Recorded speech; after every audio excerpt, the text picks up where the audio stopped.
اشہد انک کنت نورا فی الاسلاب الشامخہ والارحام المطہرہ لم تنجس کا الجاہلیت بے انجاسہا۔ اسی زیارت وارثہ نے بتایا کہ نور مصطفیٰ کی عظمت کتنی ہے کہ جس زمانے میں نور مصطفیٰ طلوع ہوا وہ زمانہ جاہلیت کی نجاست سے متنجس تھا، لیکن نور مصطفیٰ اتنا طاقت رکھتا تھا، اتنا قدرت رکھتا تھا، اتنی طہارت تھی اس میں، اتنی پاکیزگی تھی اس میں کہ ہم گواہی دیتے ہوئے اقرار کرتے ہیں لم تنجس کل جاہلیت بے انجاسہا۔ اے محمد مصطفیٰ، آپ کا نور کتنا پاک و پاکیزہ تھا، آپ کے نور کے آنے سے پہلے زمانے کو جاہلیت نے اپنی نجاست میں لپیٹا ہوا تھا، لیکن جب آپ کا نور آیا تو یہ جاہلیت آپ کے نور کو نہ فقط نجس کر سکی بلکہ جب آپ کا نور آیا زمانہ جاہلیت سے پاک ہو گیا۔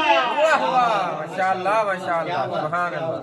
زمانہ نعرہ تکبیر، اللہ اکبر، نعرہ رسالت، یا رسول اللہ، نعرہ حیدری، یا علی، آواز بلند تر صلوات۔ اللہم صلی علی محمد وآل محمد۔ انوار خمسہ کی بڑی اہمیت ہے، فقط نور مصطفیٰ نہیں بلکہ انوار خمسہ کی بڑی اہمیت ہے، بڑی فضیلت ہے۔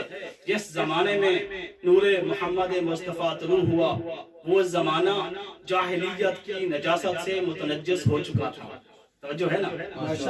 جس زمانے میں نور مصطفیٰ طلوع ہوا وہ زمانہ جاہلیت کی نجاست سے متنجس تھا، اور جس زمانے میں نور مرتضیٰ طلوع ہوا وہ زمانہ منافقت کی نجاست سے متنجس تھا۔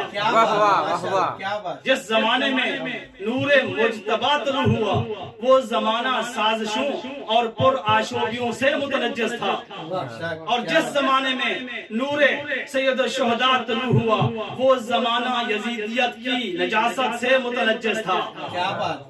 انوار خمسہ کی اہمیت ہے، لیکن جب نور مصطفیٰ طلوع ہوا تو اس نور مصطفیٰ نے زمانے کو جاہلیت کی نجاست سے پاک کر دیا، اور جب نور مرتضیٰ طلوع ہوا تو اس نور مرتضیٰ نے اپنی ولایت سے زمانے کو منافقت کی نجاست سے پاک کر دیا، اور جب نور مجتبیٰ طلوع ہوا تو اس نور مجتبیٰ نے زمانے کو اپنی صلح کے ذریعے پاک کر دیا، اور جب نور سید الشہداء امام حسین شہید بے کربلا طلوع ہوا تو اس نور نے اپنی شہادت کی گرمی سے زمانے کو یزیدیت کی نجاست سے پاک کر دیا۔